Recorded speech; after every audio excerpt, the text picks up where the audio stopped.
Good afternoon. Welcome back to Fintech Week Tel Aviv, our first day. Hope you had a good lunch. We didn't because we've been working. We've had a great morning. We've covered all the mechanics, the back end, the connectivity, the APIs, the embedded finance, and future finance. We're now going to move towards securing. So without further ado, it gives me great pleasure to hand over. This panel is called Cybersecurity in Fintech, and I'm going to hand over to Nadav Shatz, who is going to introduce himself and the panel. Thank you very much, Nadav. Thank you so much, Johnny. Good afternoon, everyone. Welcome. And it gives me great pleasure to be here moderating this panel together with some great panelists and colleagues. I think it's going to be a very interesting session. I'm not going to waste too much time on introduction. I just wanted to give a quick overview, kind of to kickstart this session in terms of cybersecurity and fintech. I think we are the only cybersecurity session or panel here in this in Fintech Week Tel Aviv, basically, which is a great respect and also great responsibility. So thanks for that, Johnny. And for the purposes of the introduction, I'll start with a quick overview. Always good to start with some stats, which are increasing year on year all the time. In terms of fintech companies and cybersecurity, so according to a very famous survey, sixth annual bank survey, 70% of fintech companies, fintech providers, rank cybersecurity as a top concern and as a core business objective. Also, 70%, I don't think if it's that it's the same 70% necessarily, but 70% of those fintech companies that were surveyed experienced some sort of a cybersecurity incident, which is quite serious. And so in terms of this topic, cybersecurity and fintech, I think also we'll talk about some of our experience, the panelists' experience later in this session. But in my personal view, fintech is an ideal kind of playground for cybersecurity because of the sometimes overwhelming requirements around regulation and protecting customer data and sensitive data, high-risk environments and services, and also that just the fact that those companies are highly threatened and targeted by hackers and by malicious entities.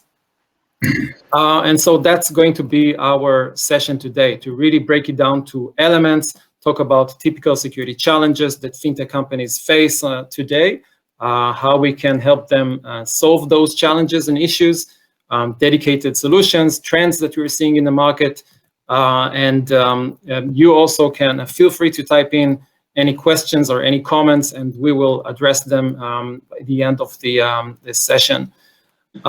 So with that, I'll just, I'd like to introduce this panel, and I'll start with myself and then hand it over to my colleagues, my panelists. My name is Nadav Shatz, and my role is Director of Advisory and Architecture at Orange Cyberdefense. I'm looking after the consulting business under the Orange Cyber brand, and also as a member of the CTO forum of the wider mother company at Orange, I'm responsible and promoting some technology and innovation initiatives.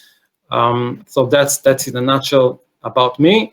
And I'd like to hand it over to my great colleagues and panelists here today for them to introduce themselves.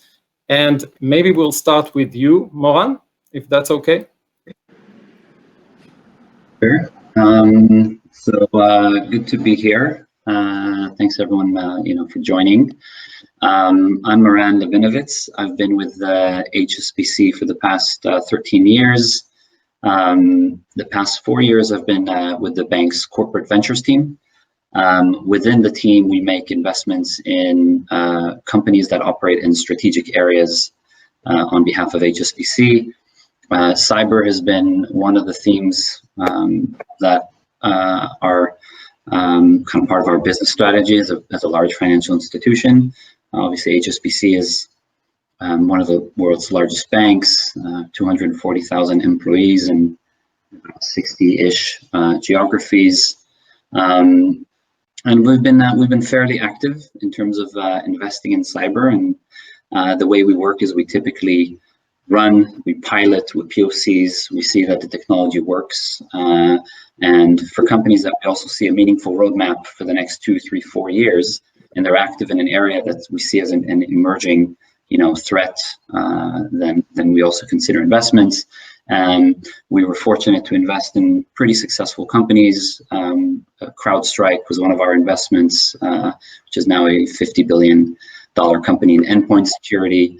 We invested in Mellow Security, which is a company active in web isolation, also quite successful. Canopy Security and threat vulnerability management, and also in companies that are kind of cyber adjacent, so in fraud, etc. So BioCatch, which is behavioral biometrics, and Privitar, which is around data privacy. So it's quite a big theme for us, and we feel it'll remain so. And I mean, as you can see in the past year, cyber has been, quite a nuts, very off the rooftop in terms of rounds. And yeah, I'm looking forward to the panel. So thank you. Thank you so much, Moran. That's amazing. Your perspective is very much valuable to us from kind of a business and investment point of view. And let's maybe now hand it over to Chris Roberts from Cynet. Chris, please introduce yourself. Thank you, sir. Appreciate it. Welcome from Colorado. It is almost coming up at 5 o'clock in the morning. So if I'm half dozy, I apologize in advance. And if the dog wanders in, don't be surprised as well. So Chief Security Strategist over at Cynet, a background in the security side for a long time, hence putting a quick poll out. I just want to kind of get people thinking about how they approach security, what they're doing with security. My background is as a hacker, so please let's not blame the hackers for all of this. We are the good people. Feel free to blame the criminals and everybody else. And over at Cynet, obviously helping with the eyes and the ears on the network, and helping with the strategy about how to help smaller organizations. So thanks for having me, and I look forward to a spirited conversation. Thank you very much, Chris. And now over to Yair Solo from Centraleyes. Hi, Yair. Hey, Nadav, thank you very much. Appreciate the time today. I'm Yair Solo, CEO, founder at Centraleyes. A little background about myself. I came out of Visa, the credit card brand. I was a senior executive there up until a few years ago. Where at Visa, I got to see a lot of the cyber risk and privacy tools that were both at Visa and then also around the market. And that really helped open up my eyes to the big opportunity in the market, which is where I started Centraleyes from, around the cyber risk and compliance space. So it's called cyber risk management, better known as GRC. And what we're doing there is we're helping really create the most automated GRC platform in the world, which specifically focuses on cyber and privacy, and now it's expanding to other areas as well, helping mid to small size teams really operationalize their GRC practice around cyber and privacy in a way that's very difficult. I'm sure today we'll touch on a lot of the points about the changing environment and landscape in the cyberspace, and how it's becoming more and more complex. Cyber is becoming a bigger operational risk. Compliance and privacy are through the roof and hitting many companies, but at the same time, the tools to address those are really kind of around 20 years old, and that's really the world that we focus on. So I really appreciate the invitation today, and look forward to sharing some thoughts. Perfect, thanks, Yair. Last, absolutely not least, over to Sharon from Imvision. How are you? Good. Hey, Nadav. Thank you very much for inviting us to join this panel. My name is Sharon Mantin. I'm one of the founders and the CEO of Imvision. And Imvision actually focused on a very specific point and the broad scope of cybersecurity, which is the angle of the APIs. We're all familiar with the tremendous change that the API introduced into the way we do business. Both the way we interact with our direct customers, as well as the way we interact with our business partners, and inside and outside of the organization. And that that creates a whole new opportunity specifically for the financial industry. We see that with trends like open banking very strongly these days all over the world. It's not just in Europe, even though it started by regulation in Europe.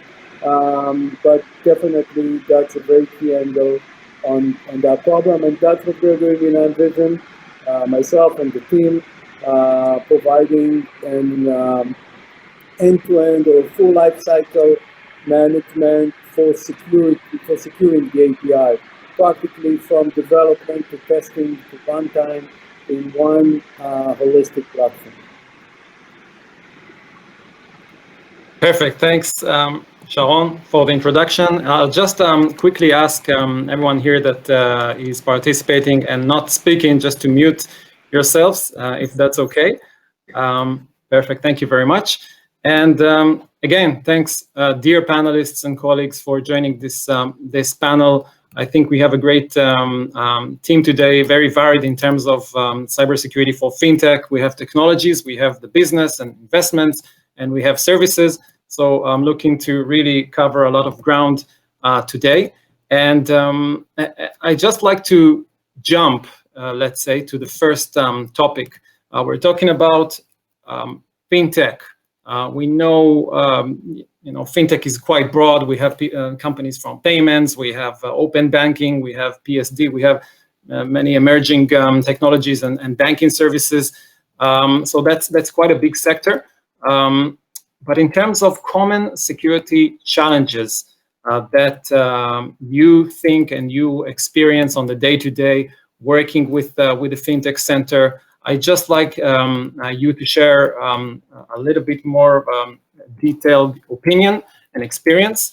And maybe if I can start, when we talk about typical or common security challenges that fintech companies, fintechs face today, from an organizational point of view, business, technology, and so on, I'd like to start and say that going back to what Yair mentioned about regulations or just generally organizational challenges. So the way I experience it in my work with fintech companies, I see a lot of companies that are generally considered SME, kind of a small, medium enterprise type of companies in fintech, whether they're service providers or processors or whatever the case may be.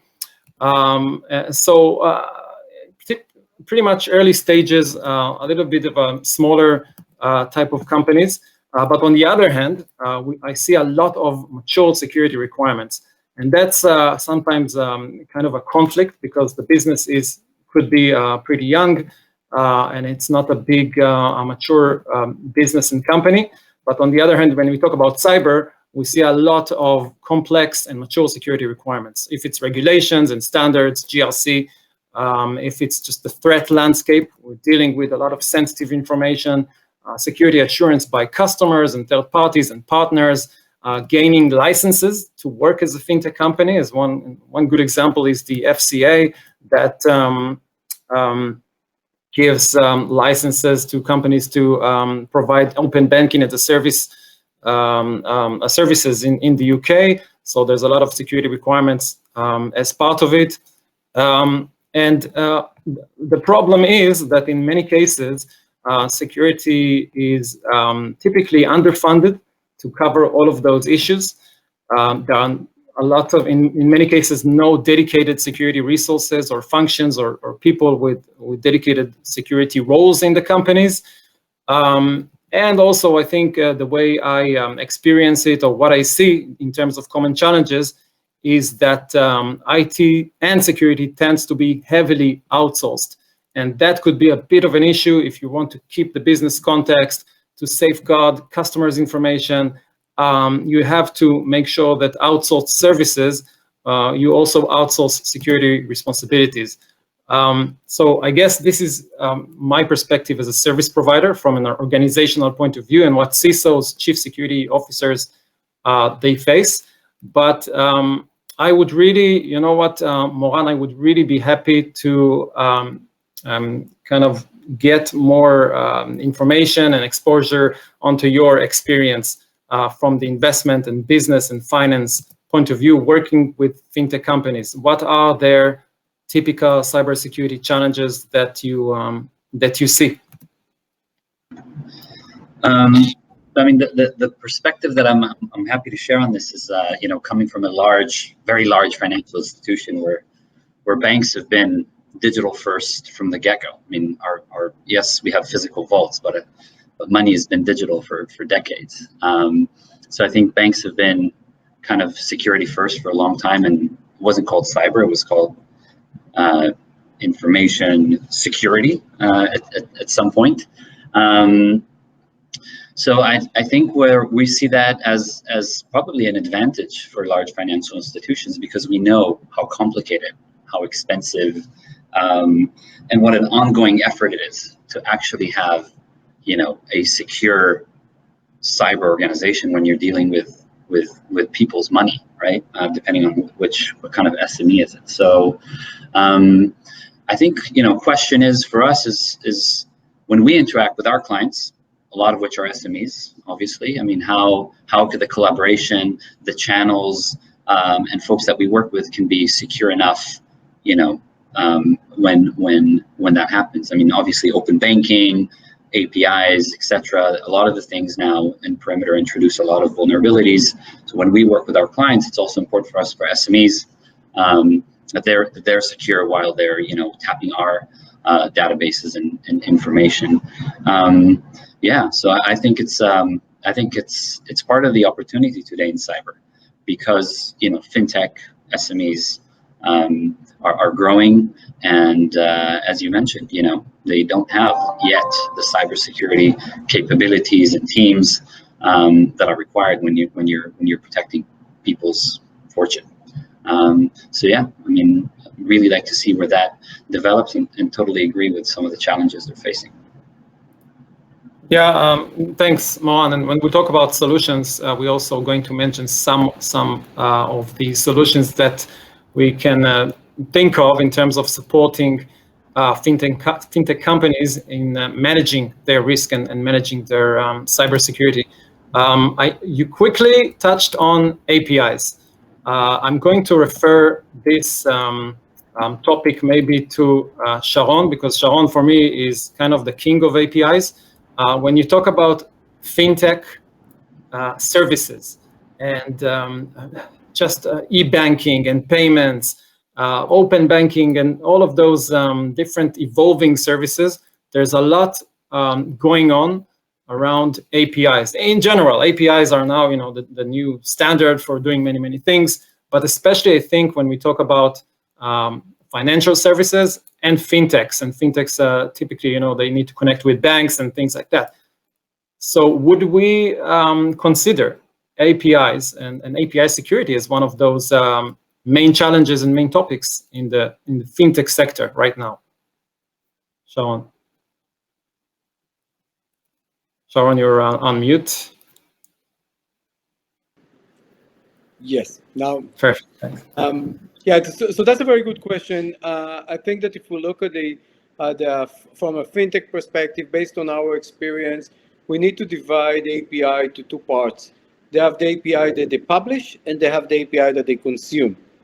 And that's actually maybe makes the challenge even more complicated on their ends, because all the businesses build on the fact that they can consume APIs. So if you take, for example, open banking, so fintechs are heavily relying on the consumption of the APIs that are opened up by the large banks. But in order to get there, they needs to be some sort of, or at least have some protection mechanism that they can verify that attacks on their ends will not leak to the bank side. So that's one part of the problem. Another part of the problem is the fact that since all the fintech companies, or most of the fintech companies, are digital first and API driven, means that they have the API that they publish primarily against their digital front end, mobile app, web apps, and so on. And that's also another angle for them to be attacked through. Now, based on a survey that we conducted just, I think, 2 months ago, we actually saw that 50% of the audience claimed that they, at least on the API that they published, the biggest problem that they identify is visibility. Who consumed those API, how those APIs have been consumed, who are the end user behind that, and so on and so forth. On the second part, the API that the organization consumed, that's a complete different challenge, because over there, in practice, from what we have seen in our analysis, seems that one organization can consume anywhere between 20 to 50 different type of APIs on any point in time. So that makes the challenge quite broad.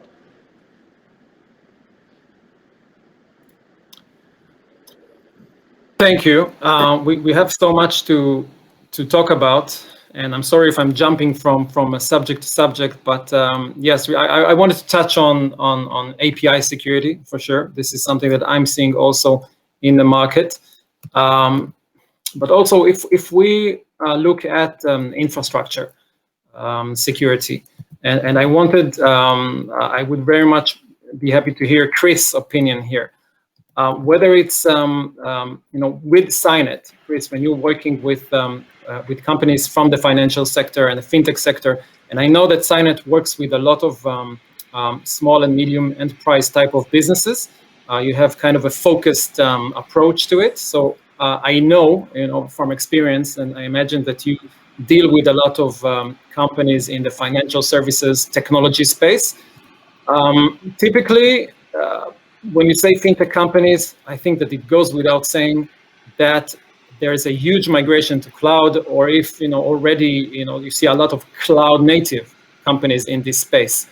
Would that resonate with you, Chris, in terms of how you're deploying Cynet, how you're profiling the security requirements of such companies, and just really, I'd like to understand your experience from Cynet's point of view.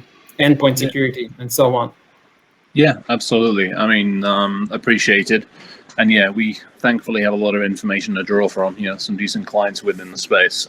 There is a huge adoption of cloud for a number of different reasons, not just from a data standpoint, but also from a resources standpoint. Sharon mentioned the APIs, and if you think about it, so much of the construct of an API is typically taken from borrowing bits of code from numerous different resources.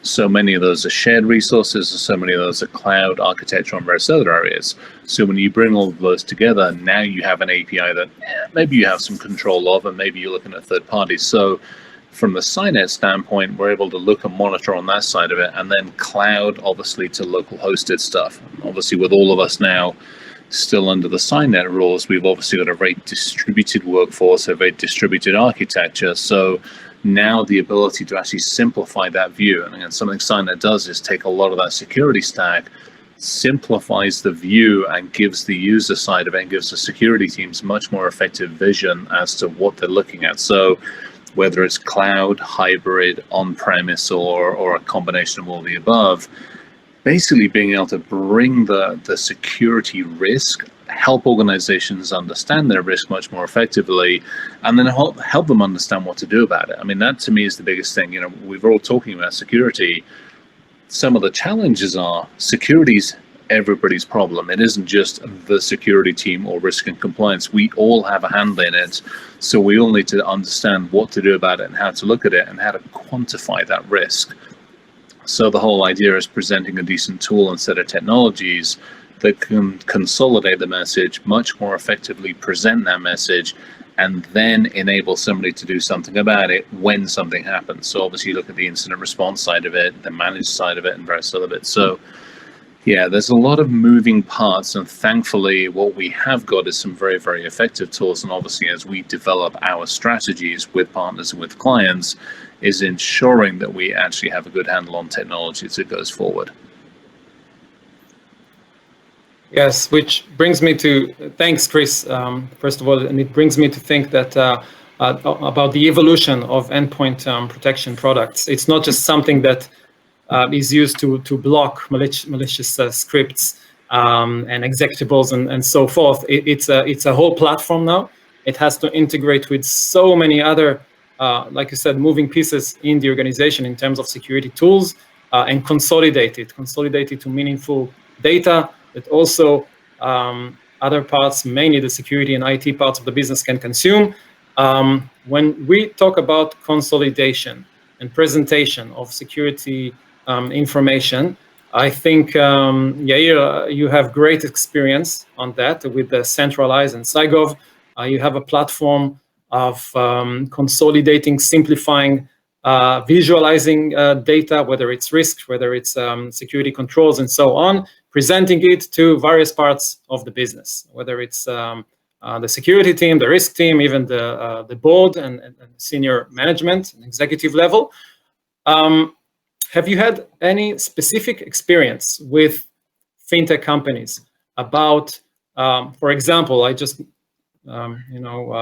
saying something here, presenting top risks to the board and to executive management, or even any specific regulations, standards, risk management frameworks that fintech companies have to comply with? I'm sure that there's a lot of frameworks, and yeah, what's your perspective here? I'll let you talk for some time. Sure. I appreciate it. So I think that it's important to take a step back and just look at the lay of the land and that evolution over the last 5 years or so, which actually has to do a lot with that fintech explosion of companies. And now I got to see one of my days at Visa also, of tons of fintech companies and banks and financial services in general being a sector that's actually, like Moran said, leading the front on being mature and dealing with this problem a while back, because they've always kind of been somewhat connected online and directly connected to money, which obviously motivates people to take action faster. Fintech is obviously a leader when it comes to being targeted, but it's also a leader when it comes to being regulated. And that's one of the things I think is driving that industry to take more action there.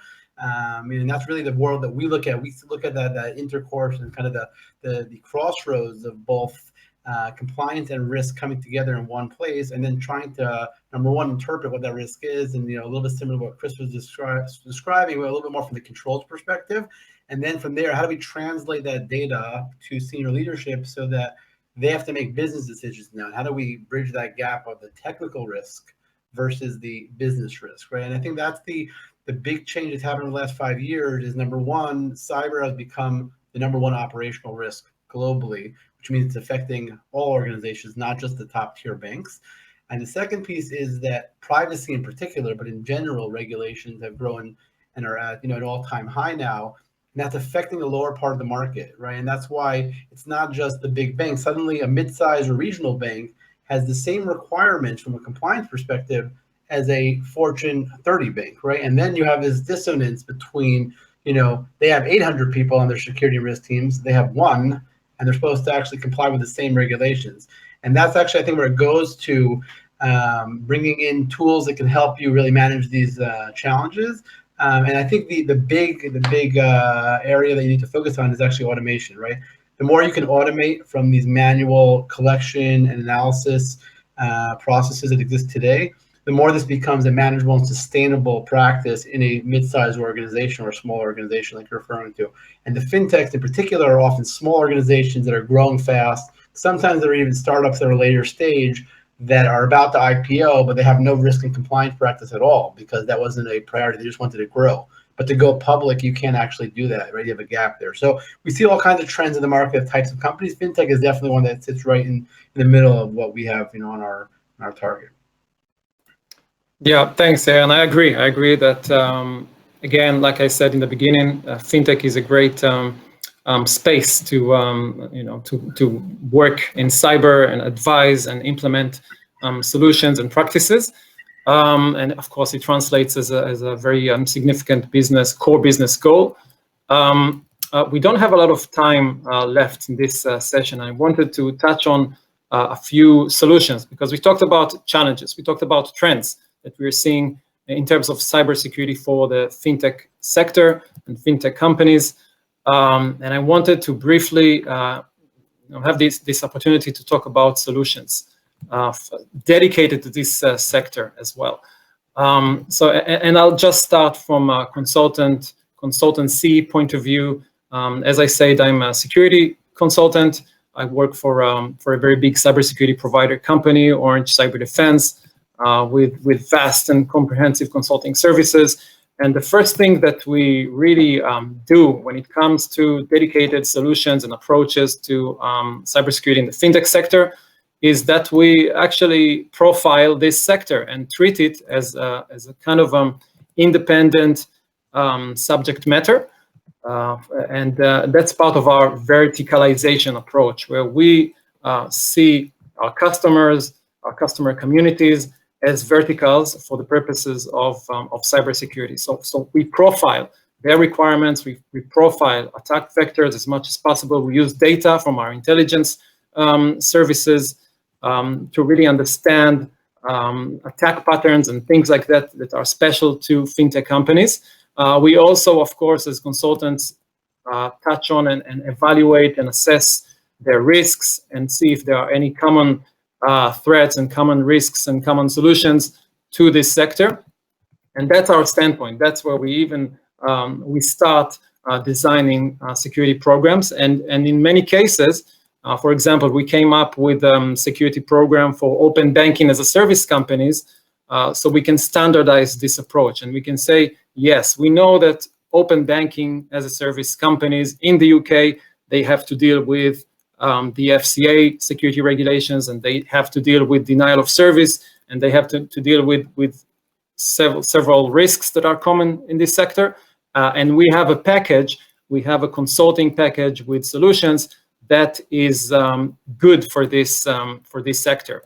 So that's, in terms of consulting, that's our approach. Another good solution that we offer is a flexible security management. Sometimes we call it security officer as a service or CISO as a service, excuse me, where we support companies, typically SMEs or startup or smaller companies with their security requirements, and we assign a security officer and security consultant on an outsourced flexible basis. And that's part of our solutions from consulting point of view, how to support fintech companies. We mentioned, and Moran, I would be happy to come back to you on this. We mentioned some of the top management challenges. Are there any solutions that you see from your experience, or you even guide fintech companies in terms of structuring their management so they can cover risk and security in an effective way? Roles, responsibilities, business strategy. It's a super interesting topic, and I can tell you, even organizations that have had like thousands of people under a security organization are now saying, what's the first line of defense? What's the second line and third line of defense? Because there's various roles and responsibilities.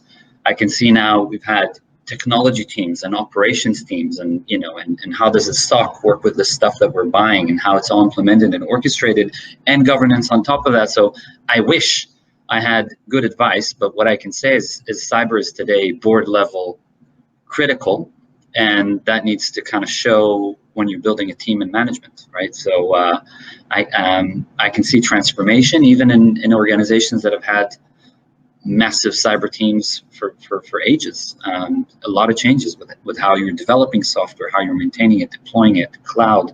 So it's constant change at the moment. So just has to be board level and CEO responsibility to make sure that's working cohesively.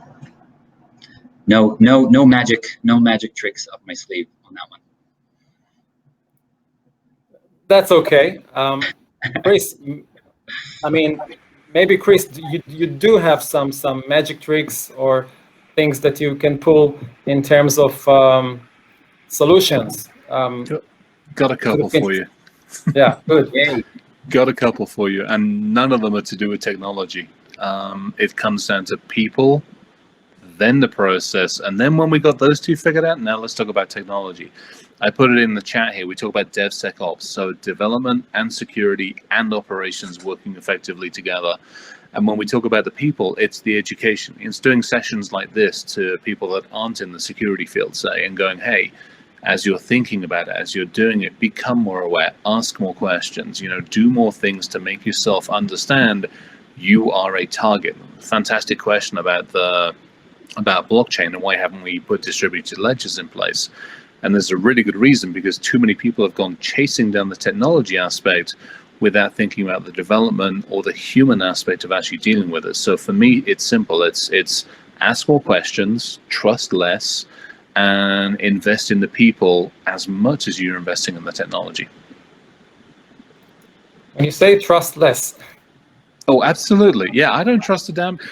No, you just don't trust. I mean, it's anything. I mean, think about the biggest problem that we have, and fintech being a perfect example of that. Fintech is really the epitome of where banking and financial is going.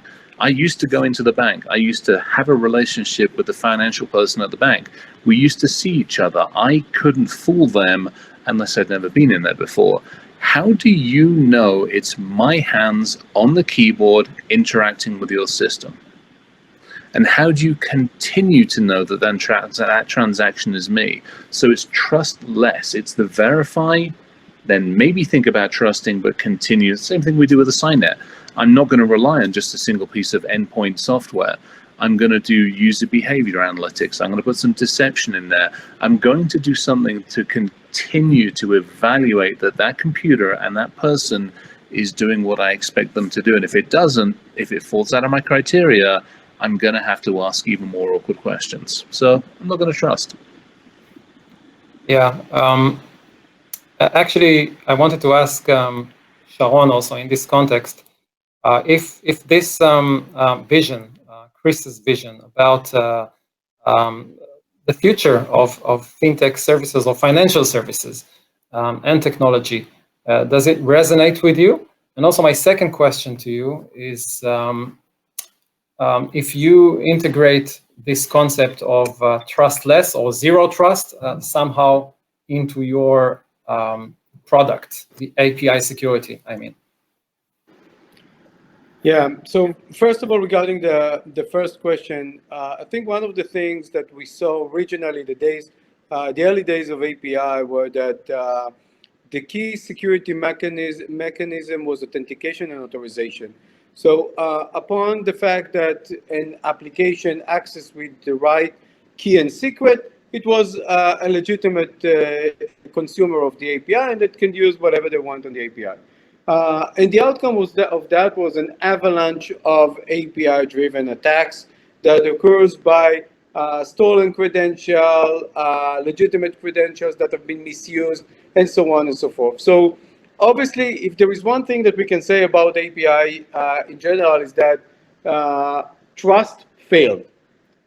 And exactly like Chris mentioned, what comes on top of that is the user behavioral and the behavioral analysis and so on and so forth. So even if someone accesses my API, I want to see that it behaves in according to the criteria that I would expect. And if not, I'll need to ask some more questions. But at that time, it's a machine, so it's a bit more challenging. So that's on your first question. Regarding the, I think the question where technology resides versus processes and people, I think in an API the challenge is even more complicated, because you have to find a team that knows the API on one hand, knows security and care about security on the other end. It's kind of like a mix, because by the end of the day, APIs are software bound. It's either the implementation, design. Someone needs to know that software, so that API know to understand what's right and wrong, and what's expected and what's not expected. And that must come with some interest or concern or intention to protect and be security proven. And that means that it has to coincide with one team or one person or one type of thing that has the full visibility the development angle, the infrastructure angle, and the security angle in one team. Thanks, Sharon. I think we lost you for a few seconds while you were talking. I think it's a little bit of a reception. I got a few extra minutes from Johnny, and I wanted to also jump to Yair. Again, if you can talk about any solutions from your experience, from your perspective, that are more valuable to fintech companies in terms of security. And I know you mentioned the board visibility, executive management visibility, which is very important. But what else can you offer? What else can you suggest? Sure. So I think that Chris's point before about the people and processes actually as a starting point is probably the most important thing mentioned today, because at the end of the day, not relying on technology is the most important piece here. The technology is not going to save anybody. It's proven for failure on its own. If you don't have a proper framework to help you guide you to implement that technology, to prioritize, it could be that you have some kind of process or policy in your organization, which is your biggest gap, and it has nothing to do with technology. So number one, my suggestion would be first adopt a framework of risk. That's even if you're a young company. Executive reporting probably comes at a little bit more mature stage anyways for fintechs, but earlier on, take the NIST, let's say CSF or the ISO framework or whatever it is, CIS top 20, and start implementing, can practice around, quantifying your risk and making sure that you're prioritizing your most important parts of your organization by identifying your assets, and then from there, using that framework to establish how protected you are. The other part that was mentioned here, which is also important, is around the zero trust.